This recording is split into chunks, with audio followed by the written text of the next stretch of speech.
Hey, what's going on, everybody? Welcome back to another episode of the Fortified Life podcast, where we are passionate about building a dependency on Jesus in the marketplace. I'm your host, Jason Davis, aka Mr. Fortify. It's an honor to come and be with you every single week, bringing on authors, speakers, coaches, leaders of nonprofits, all who are also passionate about putting God back in business. And folks, it's no different. This week, we've got another tools and resources episode for you, and you will see why very soon. I'm very excited for our guest today. He comes from a mutual friend of the podcast. We'll talk about Jim a little bit later. Shout out to Jim and Martha Brangenberg. But today's guest, let me tell you a little bit about him as I bring him on. Bob Spence. Bob works as an independent consultant.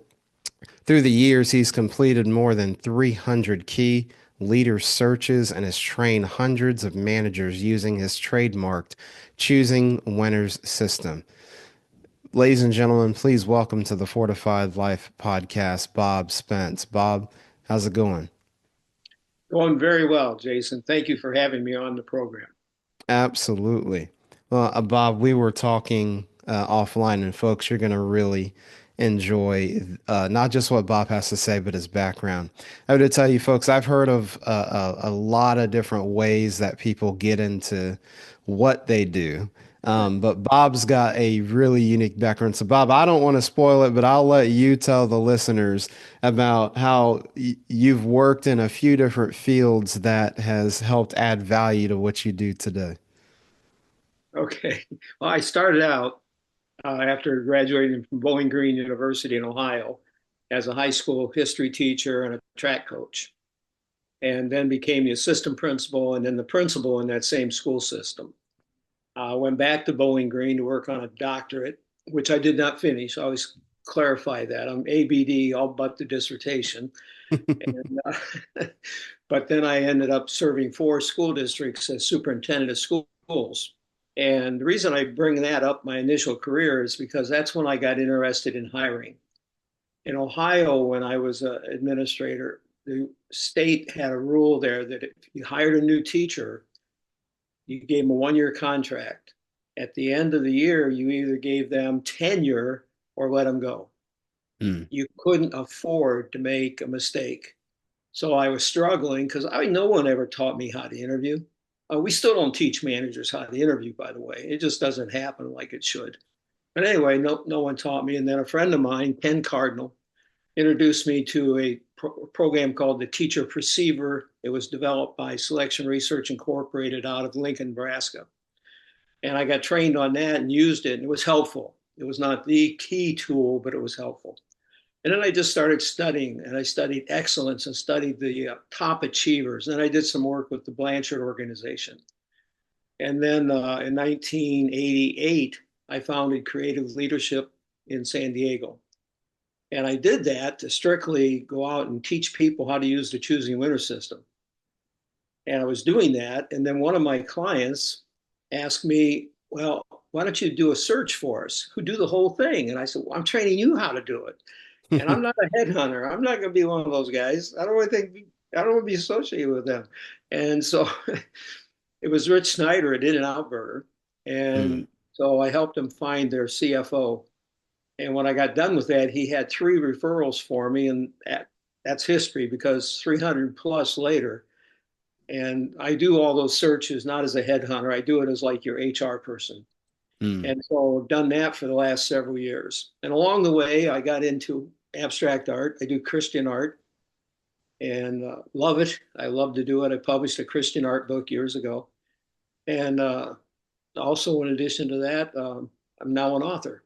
So, anyway, married to my wife, Joanne, for 57 years, something like that. Wow. I say I have two children, but they're adults. They're in their 50s, you know, and my grandkids are in their 20s. So anyway, long story short, I live here in Polk County, Florida, and I love Florida. And I've lived in several states, but I'm really enjoying the sunshine, and I love hot weather. I hate cold weather.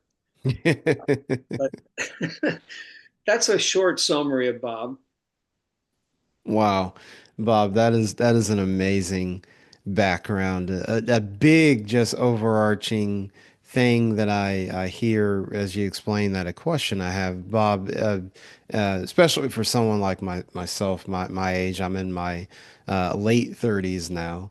Um, you've been able to transition and go into a few different fields and backgrounds. What would you say to the person, and I don't know if you did at the time, if they've got multiple gifts and talents that God has given them, how do they reconcile that? Because sometimes they can feel like, well, man, I've done this thing for maybe a decade or two, but then I kind of feel this pull for something else. What was it like for you when you finally transitioned and answered the call to use those skill sets that God gave you?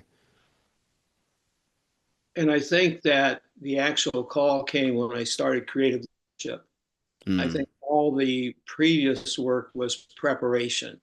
mm, And I felt the call and I felt it very strongly. And I had met with my school board president for dinner, and we were talking a little bit, and she said, "We really appreciate everything you've done." She said, "We set all those goals 4 years ago. You've met them all.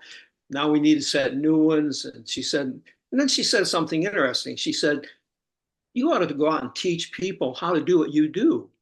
The mm. hiring here is phenomenal, Bob." And I said to her, I said, "Yeah, I've been thinking about that." She says, "Another 10 years here, then you can do it." I went home that night, mentioned it to my wife, and the next day I resigned with notice. I mean, I gave it, Sure, sure, I sure. didn't give 2 weeks, I gave 6 months notice. Yeah. And then I went to San Diego, hung out a shingle, and the rest was history. But I answered the call. It's interesting when you look back on your life. I always wondered, why did I become a principal and not just keep teaching and coaching? Because I love teaching Hmm. and I love coaching a lot. And when I look back, because I kept asking God why, and I wasn't hearing an answer. But then when I look back, I see why He was using that to teach me how to lead and how to help people. Mm, So for people who are feeling that call, I strongly urge that you get someone important to you, a mentor. There's nothing better than having a mentor, a coach, if you will, and share with that person. Say, "I'm feeling this way," and help me process it. And then get in prayer and pray about it. You know, the Lord says we need to pray continuously. Well, He doesn't mean we have to sit here and pray continuously like that, but it's always on our mind and in our thoughts.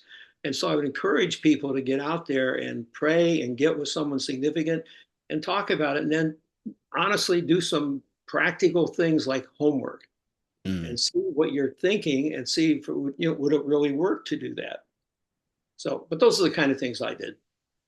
Gotcha. That's good. But folks, I told you he had some wisdom. So that's really good. I feel like that'll help a lot of people. You saying that because Bob, it's just when you look at the landscape of where things are at, you've got um, kind of that we're in this age of go-getters. They want to go harder, better, faster, and then like what you said. But then there's mentors. There's people who have walked 1,000 miles already, and they have I guess what's the saying? They have more misses than any shots you'll ever take. And but because this desire to achieve so much so quickly, it kind of gets lost in the sauce. So just I love that you bring up just the power and the need for mentorship. I think that's critical. So thank you for sharing that. And also remember this, when I go slow, I go faster. Mm. I'm picking up some tortoise and the hare vibes Yeah. right there. When I go slow, I go faster. Yeah, that's good. Well, folks, we'll get into the tool and resource part here. I wanted you all to have some of Bob's background because it was really cool when we were talking offline. Because the tool, his system, it speaks for itself, but I wanted you to know the man. Well, folks, Bob is the author of a book, A Game Plan for Hiring the Right People, The Power of a Discovery Process. So, Bob, you gave us the background on your experience, how you got into what you're doing. With regards to this book, um, what was kind of the emphasis? So you did a lot of hiring and searching, but why put it specifically in a book? And then secondly, why choose a story format? Because folks, you trust me, you got to go get it, and Bob will break it down. But why put it in a book, and why choose kind of a fictional way of doing so? I put it in a book so I could share it with people. Hmm. When you get into your elder years, you start thinking, how can I leave a legacy? That's good. I have my son is not interested in this kind of work, and that's Hmm. okay. My daughter is a retail manager, highly successful.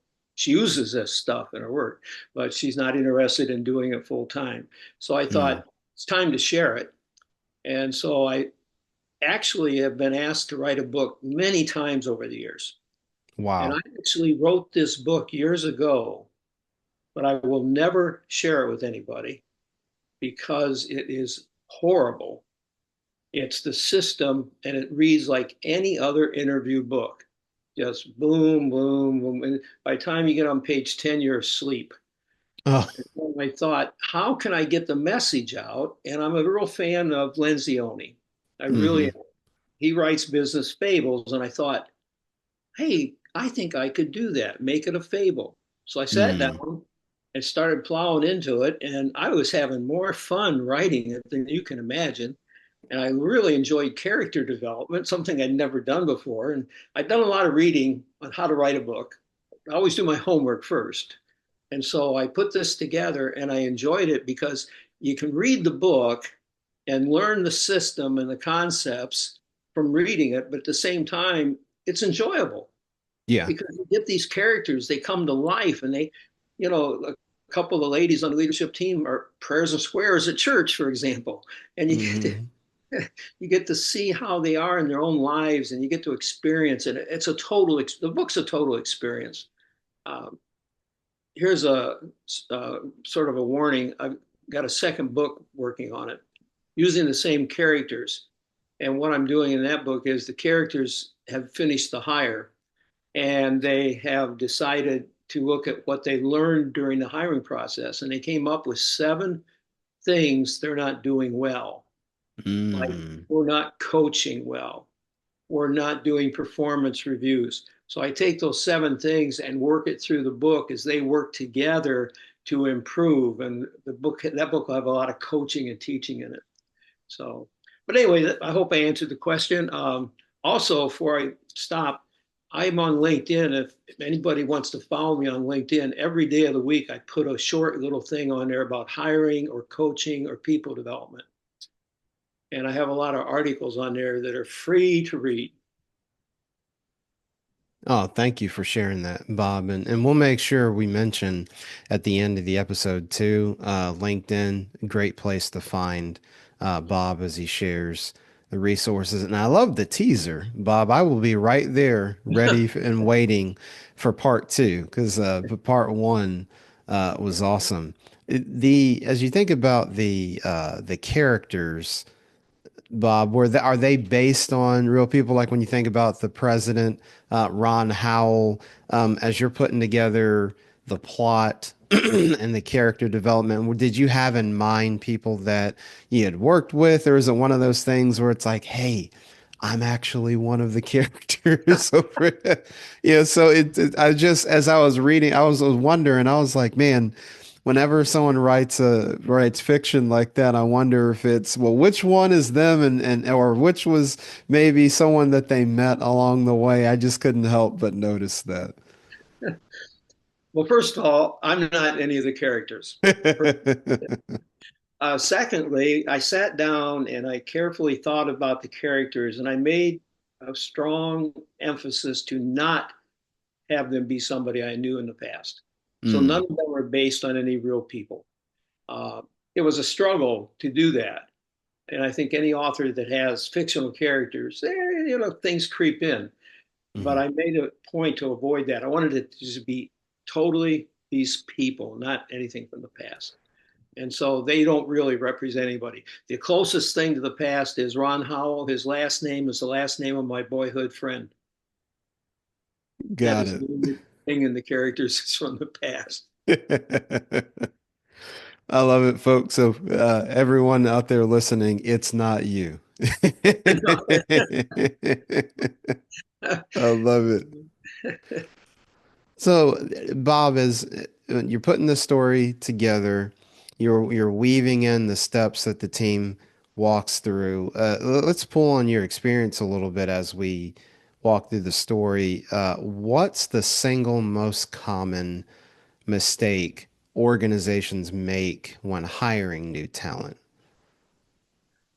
Well, the single mistake they make before they even start to hire is they don't Hmm. train their managers on how to hire. Mm. See, managers, they think hiring is no big deal. But they keep looking for that secret sauce. They Okay. keep thinking, what's that one test out there that I could give and it would tell me who to hire and then I don't have to do any more work? That's an attitude too many managers have. And so the Wow. most important thing to do is get your people trained, and then you've got to have. I tell people you got to have a system. If you don't want to use choosing winners, that's fine. Just Hmm. have a system. Yeah. I have one client that they took the choosing winner system after I taught it to them, and that was in 1990, and they're still using it. They made it part of policy Mm. that any manager who deviates from the choosing winner system will be subject to termination. They were Wow. that, yeah, because what will happen is you put a system in place, people start looking for ways to get around it, to Mm. do their own thing, and the worst offender is the CEO Mm. because they'll have lunch with their with their CPA, and he'll introduce them to this great sales guy, and he'll come back to the office and hire the guy without involving anybody. Wow. I mean, that happens time and time again. So, in Yeah. order to begin a hire, you've got to do your homework first, put it together, and then in the choosing winner system, we start with defining it. Mm. Bob, and one of the things in reading, how would you describe your approach? How is your approach different from traditional hiring methods? There are several differences. Number one is we take time up front to spell out, most importantly, who we want. Mm. What are the characteristics, traits, values, beliefs, and behaviors of the ideal candidate? And then we talk about performance standards. And we Hmm. talk about how will things change if we hire the right person? And we Mm. put all that together. Most companies will do a quotes job description, they'll list the duties. Very few take time to spell out who they really want. And who they really want is 90% of the success of the hire. And so by doing that, it makes us different. We also involve all the stakeholders. Mm. If I'm hiring a new CFO, I'm going to have the leadership team together. We're going to brainstorm that position. I'm going to brainstorm it with the future direct reports. And then, way at the end, when we do the final interviews, guess who the interviewers are? Those same people. And then Mm. it develops a sense of ownership for the new person coming in. Plus, your success in hiring will jump up tremendously. So I think we're different there because, and we do panel interviews. A lot of Hmm. companies bring a candidate in and they have 5 1-to-1s. I always chuckle at that because the poor candidate goes through 5 interviews, asks the same questions 5 times. Yeah. And then they get together and they're all puzzled. What do you think? What do you think? They don't have a roadmap. They don't have a path to follow. you've got to give them direction, and you don't just turn people loose. Hmm. Like when I do a search at the end, I write all the questions for the teams and teach them how to use those questions. The title of the book had the subtitle, A Discovery Process. Hmm. And I don't know too many companies that look at hiring that way. I think Yeah. that's Wow. another big difference. I see hiring as I've got to discover everything I can about Jason before I offer the deal to him. Mm. Otherwise, I'm going to make a mistake. And Jason needs to discover everything he can about me before he accepts. And I tell candidates that because I always send in three finalists at the end of the choosing winners system, three finalists to the client to interview. But I tell the three candidates, while you're there being interviewed, interview them. Hmm. If they offer and you're not comfortable with it, turn it down. Mm. Sometimes the expressions on their faces when I say that is, why do you mean turn it down? I mean, turn it down. Say, no, thank you very much, but I've learned that this is not for me. And Right. that, and so I encourage that too. I think the whole system I use is different primarily because of the work we put into it and the focus on discovery, discovery, discovery. Mm. That's good. That's a whole lot of words. No, that and words of wisdom. Uh, but Bob, you made me think about another scenario. If you are let's say someone had a small business, because you know you got the big corporate folks, but what would you say, um, if a small business or a startup, they've got limited HR resources, how would they implement your system just with not having maybe um, the team members, or they've got limited funds, maybe don't have a big HR department? Is it still possible for them to use your system? It is. And I've had many clients that are small businesses. Um, my average size client over the years is less than 20 million in revenue. Hmm. I have one client that's 400 million. That's the only one. The rest are all 20 million and less. And Gotcha. quick story, met a man years ago and he had a small company, basically just past startup. And Hmm. he asked me to help him hire his first operations leader. And I said, well, I'll help you, but I'm going to teach you how to do it while we do this. And so we started the process and we ended up hiring this really strong leader. And then 8 hires later, because he had me help him put the management team together. But here Hmm. was a small business that time to learn and said, okay, we can do parts of it. They couldn't do everything, obviously, Hmm. exactly like I do it, but we can learn from it.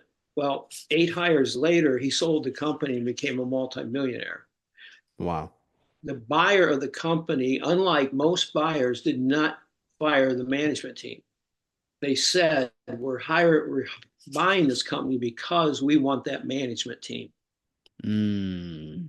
And that was a small company that started up and just grew.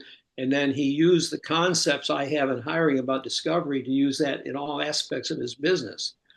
I always tell people, you got to ask questions. You know, if I'm a manager and I'm having issues, don't just sit in your office going, oh, what are we going to do? What are we going to do? Get out there Hmm. and ask questions, talk to people, get their input. A real leader is always asking questions. I'm one Mm. of those guys. When I was a little kid, I drove my mother nuts. Just question after question after question. And she said to me, she said, when you grow up, you need to be a salesman. I guess I'm a salesman in a sense. I'm a salesman for Christ, but other than that, I'm not a salesman. Right. Mom knew something. Yeah, but she never understood me. The Bob, one thing that's unique in the book too is you give several shout outs to other systems and authors that, especially kind of in this training, coaching development space, people that are known for their thing. So specifically, you mentioned the book Good to Great, Jim Collins. There was an EOS shout out, the Entrepreneur Operating System. And then just stylistically, those of you who are familiar with Patrick Lencioni, he's kind of the one. Obviously, he's not the only one, but there's several names that come to mind that these business fables: Patrick Lencioni, Ken Blanchard. Uh, so as you're putting the plot together, what made you go, you know what? Let's go ahead and introduce like, oh wow, because in the story, folks, if you read it, you kind of see like, oh wow, they're kind of thinking about EOS. So I was chuckling while reading it, Bob, because especially having worked with organizations that are running it, I was kind of like, oh, L10 meeting, huh? Honestly, it just flowed out of me. I didn't Mm, plan it, but as I'm putting the script together, if you will, I thought I really support EOS, sure. and there's a lot of EOS companies that use the choosing winners system. I have a company in Columbus, Ohio. It's called Vision Spark, Mm, and I've licensed them to use everything. And they are into the EOS network and do a whole lot of work with EOS companies using choosing winners. And so that was on my mind, obviously. Plus, I like what EOS does. And EOS is ideal for smaller companies. mm, You know, you get a $400 million company, you're not going to get them to use EOS. right. They know better, you know. But yeah, I did that. And then also, I used Good to Great with Collins because he focuses on the who. He Mm, fits right into my system. And so that's one of the good. characters brought that up and said, well, this is like what I read from Jim Collins, you know. Yeah. And then, of course, I was struggling. Think I told you before we started, or maybe at the beginning. Um, I've written this book twice now. The Hmm. first time was not a fable. It was a traditional hiring book, which I have on my computer. And it's going to stay on my computer forever until I delete it because I'm not going to let anybody read it. Because it's like all the hiring books out there. After chapter one, you're asleep because it's just rigmarole. And Mm, so I happen to have been reading one of Patrick's books. In fact, yeah, I was reading The Motive, and I thought, hey, maybe I could do something like that with my system. So I mm. started fooling around with it a little bit and wrote a couple of chapters, if you will. And I thought, I think I can do this. And again, prayed about it and really felt a strong answer to my prayer saying, yes, it's about time you did it this way. And so that's how that happened. Mm, And that's why so the good. different references in the book to different people. Plus, I always like to share people who have had an impact on me, like Yeah. Lencioni's had an impact, Collins had an impact, the EOS group has had an impact. Another person that had a great impact in my life was Ken Blanchard. Hmm. Uh, and I always recommend for a first time manager, read The Woman at Manager. It's Yeah. still applicable. So, Love it. All those resources you name, folks, will have those in the show notes for the episode too. I wholeheartedly agree, Bob. I've read quite a few of all those individuals' books, and then Traction is kind of the big book for EOS. I know they've got several, but Traction's kind of the big one. So I agree with Bob. I encourage you to read that. As they say, leaders are readers, right? yeah. And leaders eat last. Yes, indeed. Simon Well, Sinek. yep, Simon Sinek. That's another one. Before we go, Bob, just wanted to highlight the five-step process so that people they've got something tangible to walk away with. Obviously, the book itself, but in your own words, directly from the author, you've got define, score, screen, probe, and confirm. As somebody is going through your system, how do you kind of define each of those phases? What takes place in those? The first step defined is when you pull your team together and you do a brainstorming. You decide who we want, what are they going to do, and a ticket. What experience, skills, and education do we need to have them bring to the table? And then you put together what I call a position profile, not a job description. A job description is written after the person's hired for a key leadership role. And it's written with the supervisor and that person together, and they have a job description with metrics. And then they get together every week and have a touch base meeting for 3 weeks in a row. And the fourth week, they take that job description and they do a performance review. You don't do an annual review, you do 12 reviews during a year.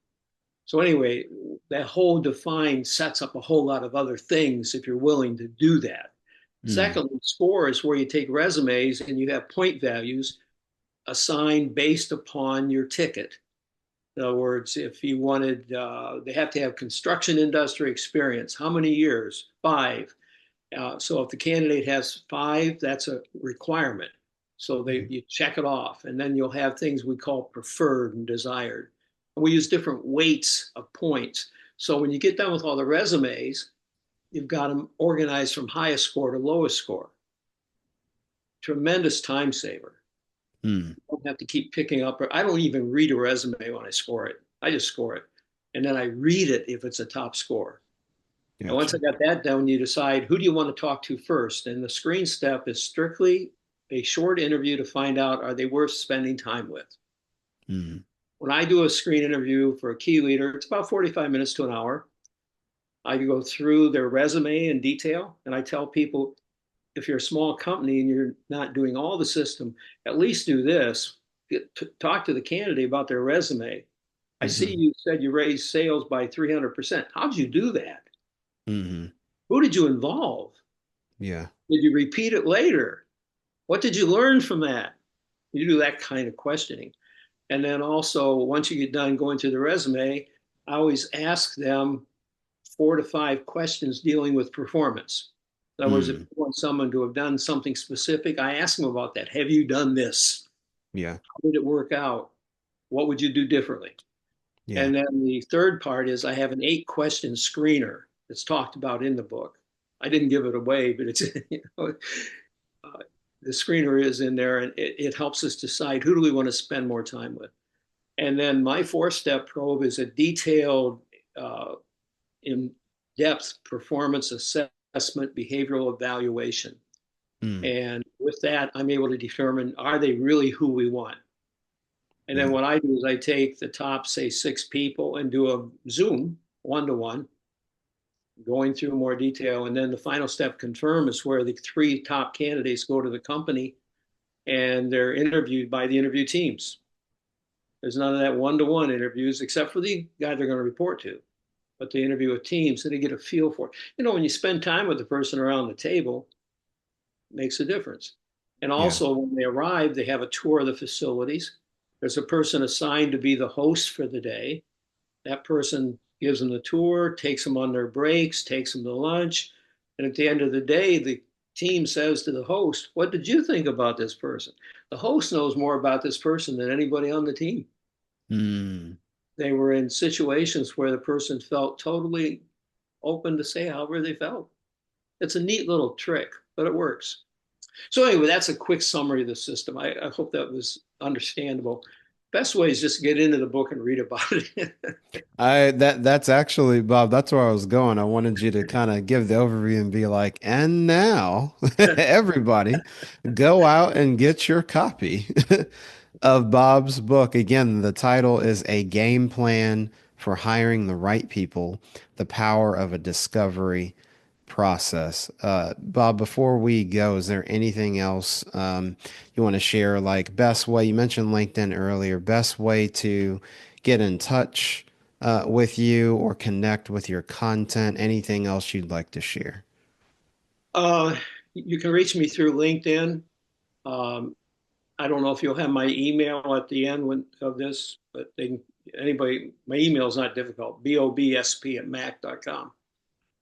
and love to hear from people. I always respond to everybody. I tell people I'll respond within 24 hours at the most, usually less Mm, than that. But other than that, I just encourage people, if maybe you don't want to buy the book, or maybe you don't like everything you heard, but are you hiring people? Then take a look at how you're doing it. mm, Get with your people and say, how much success are we having? You yeah. know, they always say a mishire will cost you 3 times their annual salary. So a mishire of $100,000 salary, that's a $300,000 mistake. Mm, That's a lot of money. That's not it. The mishire, yeah, costs money. The mishire, more than money, disrupts the team, disrupts mm, culture. They destroy relationships. yeah. So, but anyway, that's just a quick summary at the end, I guess. I love it. Bob, not to put any pressure, you gave the teaser. I have to ask, is there any, at the time of this recording, it's about April 2025, but any sense on the part two that's coming, that you're working on? The tentative time is fall of 2025. Got it. And folks, no pressure. You know that probably means Q1 2026. We're not trying to let Bob cook. Let him take his time, right? Well, I appreciate you sharing that, Bob. You gave a great teaser, and I, for one, am excited for when that part comes out, especially the coaching and the mentoring and asking deeper, more powerful questions aspect of it. So I'm really excited for that. Bob, we can't thank you enough for hanging out with us here on the Fortified Life. I believe this episode's going to open up a lot of eyes. Maybe people who they've been doing hiring one way, it'll cause them to think about it differently. And for others, I think it'll be revolutionary. So thank you for sharing your time with us and Bob's book. Bob's book will be in the um, show notes, and I'm telling you, folks, you're going to want to get a copy for sure. So, Bob, thanks for taking time to hang out with us here on the show. Appreciate it. Thank you, Jason. It was a lot of fun.